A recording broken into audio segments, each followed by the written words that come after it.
to manage it. Took him a little bit time to get his head round. He also said that at 2 seconds off, it's hard to give feedback on bike setup and that. He's basically just said he went out there and rode it, put time, lots of laps is what's going to help him, not changing the bike. Yeah, thanks for that, Simon. Brad Binder at the moment, 18th in this session of the 22 that are out there, a 32.633 today. That's pretty much the same time as he posted yesterday. As we look here, we just saw David Munoz there on the left of Valentino Rossi, just looking over some data. Of course, Uccio Solucci, the man nearest to you, just taking off a set of knee sliders. That looks like race director Mike Webb just walking down towards the first corner. Mike's left race control just to come and inspect any potential fluid that was dropped by Andrea Iannone's Aprilia RSGP. I think it's fair to say Andrea Iannone just needs 10 minutes to himself. If I was anybody at Aprilia, I would be sort of not bothering the maniac for a good few minutes or so. I double dare Simon to go and ask how he is. Oh dear. No, he just go wearing a crash helmet, I reckon. I don't mind. I'll happily ask. Go for it, Simon. Well, guys, in general, the Latin way is like to look aggressive and make lots of noise, but it doesn't normally come to blows. Well, we'll soon find out. We're looking here at a couple of fans, of course. Some new, some slightly not so new.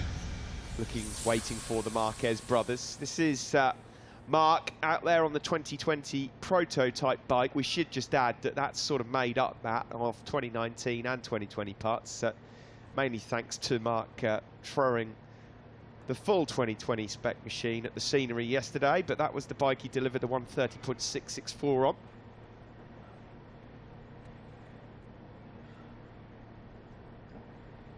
Yeah, he was at pains last night, Marc Marquez, to say that it wasn't a mechanical problem with that new bike, but he didn't say also that it was just him pushing too hard in a cold tyre. So strange was the word that he used. Will we ever find the truth about what caused that crash? That big crash, actually, was fairly fortunate to get away with that one at turn 13. Big high side. He wasn't anywhere near pushing because it was an outlap, but that's the first glimpse or an early sign of what Honda hope will keep this man on top of the pile. What a season it was for Marc Marquez. 18 finishes, just one DNF, which wasn't his fault, at the Circuit of the Americas in Austin, Texas, back in April. And of those 18 finishes, not once did he finish outside of the top 2. Astonishing record, 12 wins he had. So the clean-up operation then underway here at the Ricardo Tormo circuit in Valencia. So Andrea Iannone's late bonfire night celebrations have caused a pretty big halt to proceedings here. Yeah, just so you know, with red flags in tests as well, the clock just carries on ticking down. Thankfully, yeah, goodness me. And we will be going for a break in about an hour and 15 minutes, but Matt Dunn, I believe, is on his way to ask some technical questions. We see there Hervé Poncharal just going over and saying, well done to his new rider, Iker Lecuona, who's currently 10th, remarkably, in the standings with a 131.515. Hervé Poncharal would eat a camera, wouldn't he? He doesn't mind a little bit of the limelight, does he, Hervé? Fair play to Hervé Poncharal, though, because when they realised that there was going to be a vacancy in his team for 2020, he only had one name in his mind, and it was the name of that young man on your screens there, Iker Lecuona, who has done a brilliant job. I mean, I think on Sunday, when he passed Jorge Lorenzo, even he was gobsmacked. I think he said he was just a surreal moment in his first MotoGP race to actually be overtaking a bona fide legend like Jorge Lorenzo. It's been a very positive couple of days on track so far at the start of 2020 for Franco Morbidelli. Third quickest yesterday on the Petronas Yamaha SRT. Third quickest as well on day 2. I'm delighted to say Franco, while we've got this red flag stoppage, has spent a bit of time with Simon Crafar. Simon, over to you. Yes, he has. Franco, thank you for talking to us during this little hold-up. Really curious how the test's going, but also you must be looking forward to a break, you know, after a long season. And how do you feel about your season on the Yamaha? It was a good season for us. We had fun. We were fast.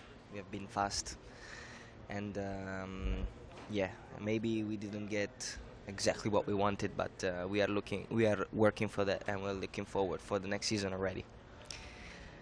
And now, yeah, it's just a matter of trying some items. So we have some items to try, and everything is coming out pretty good. So I'm feeling quite good. So this is wonderful. Yeah, it looks strong at the test here, Franco. Thanks for talking to us. I know you guys want me to leave you alone and you get working again. And best of luck. Have a good break. Thank you. You too. Yeah, thanks, Simon. Thanks to Franco Morbidelli for just taking the time to talk to us in this red flag stoppage. Marc Marquez there in attack mode on that Repsol Honda. Shame we haven't got Matt down in the commentary box, because I'm sure he'd have been spot on with the identification of our feathered friends out there in Valencia right now. Yeah, he gets excited, doesn't he? About a bit of bird watching. So you're going to see plenty of those hats next year. 93 and 73. Certainly one of the youngest Marquez fans we've ever seen.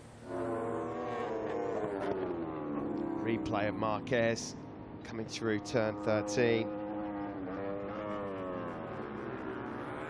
Well, that's the question, isn't it, facing all the other manufacturers in MotoGP. How do you stop this man in 2020? 4 successive MotoGP world titles now. His success just seems to have no end. The only time he's been beaten in a MotoGP World Championship, of course, was Jorge Lorenzo back in 2015. Apart from that, every single year he's contested the Premier Class, Marc Marquez has prevailed.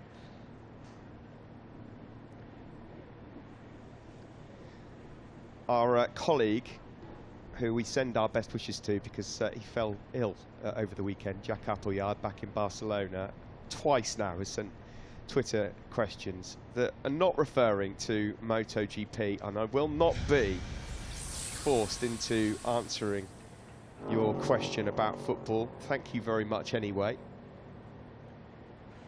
Wouldn't have to do with something about Tottenham Hotspur's new manager, would it, by any chance, as we look at the incident that's brought out the red flags here and halted proceedings in Valencia? A fireball blow-up for Andrea Iannone, and it's fair to say he didn't take this too kindly when he got back to the Aprilia garage.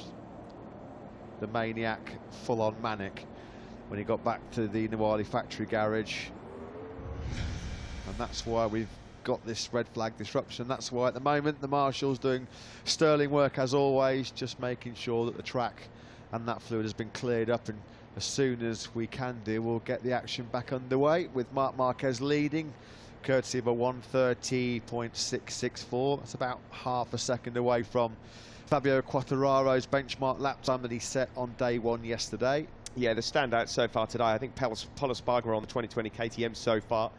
Really good lap time from him, second place.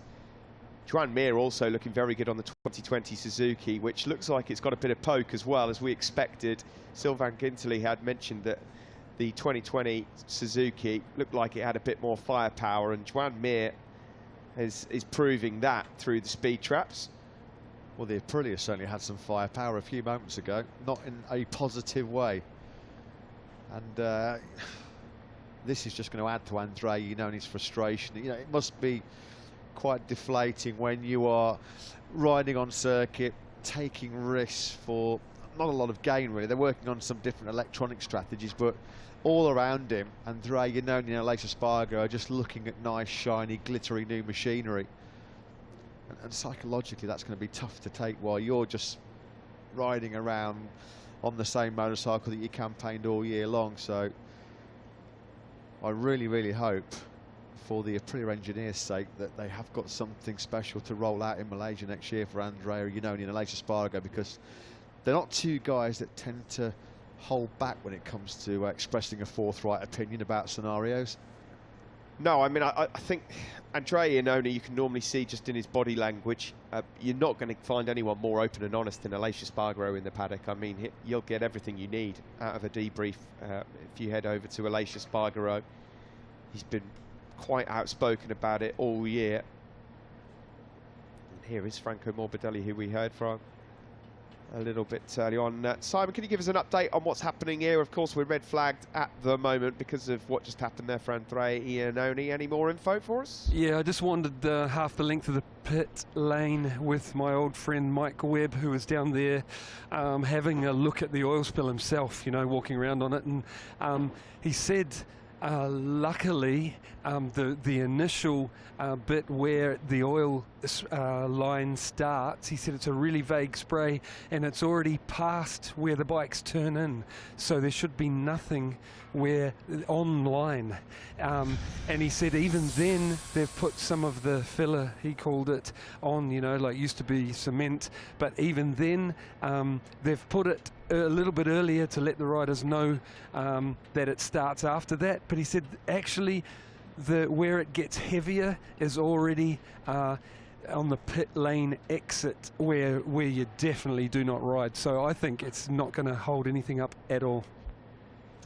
Yeah, thanks for that, Simon. Thanks for grabbing a quick word with Mike Webb there just to get the latest information on that situation. So, yeah, hopefully, fingers crossed, there's not too much of a serious disruption to proceedings. Of course, the riders will be quite anxious to benefit from this time of day. It's probably around this next hour or so, up to 2 o'clock, when the conditions will be at their best in terms of ambient temperature and track temperature as well. So they will not want proceedings to be too much hampered after this oil leak for Andrea Iannone.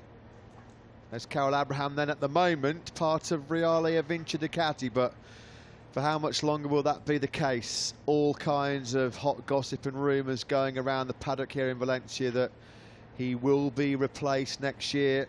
A somewhat mouth-watering, exciting prospect that Joan Zarco, having had lengthy meetings with Ducati boss Gigi Dall'Igna here in Valencia on Monday, that Zarco has been convinced by this promise of additional technical support, additional human support from Ducati engineers in that Spanish garage, that he will take the plunge. He will join Tito Rabat in the Reale Vinci Ducati team next year. No official confirmation on that, but no smoke without fire. Although I won't say that around Andrea Iannone right now, to be perfectly honest. Marc Marquez then it is that leads the action on day 2 here in Valencia. A 1:36.64, the best time we've seen today. About half a second away from Fabio Quartararo's quickest at the test so far. I can just hear in the background some engine noise, so it sounds like the track has already reopened. Paul Espargaro on the new KTM second, ahead of Franco Morbidelli. Mia on that new Suzuki engine 4. Top 10, Fabio Quartararo, Vinales, Dovizioso, Alex Rins, Jack Miller, and the brilliant Iker Lecuona. What a performance by the rookie there. 1:31.515 within a second of Marc Marquez on just what, his 4th or 5th day on that KTM RC16. Bit further down, Danny Pedrosa, a KTM test rider, in 11th place. No time set today, unfortunately, for Danilo Petrucci, sidelined by a recurring left shoulder problem, tendinitis in that left shoulder. Pain not his major issue, the lack of strength the bigger concern for Danilo Petrucci. He's got what sounds like a fairly tough rehab coming his way. Will he be at the Jerez test next week? Well, that seems like a serious doubt. He needs minimum full 2 weeks of complete rest, and then following that a full month of rehabilitation. So he joins the rather growing casualty list of shoulder injuries with Miguel Oliveira, of course, and Taka Nakagami. So happy to say that that engine noise in the background was provided by Alex Rins, and the track now here in Valencia is back open, and we're getting some more MotoGP action at this penultimate test of the season. We are now joined in the commentary box by a familiar face to us, a familiar voice to all of you back home.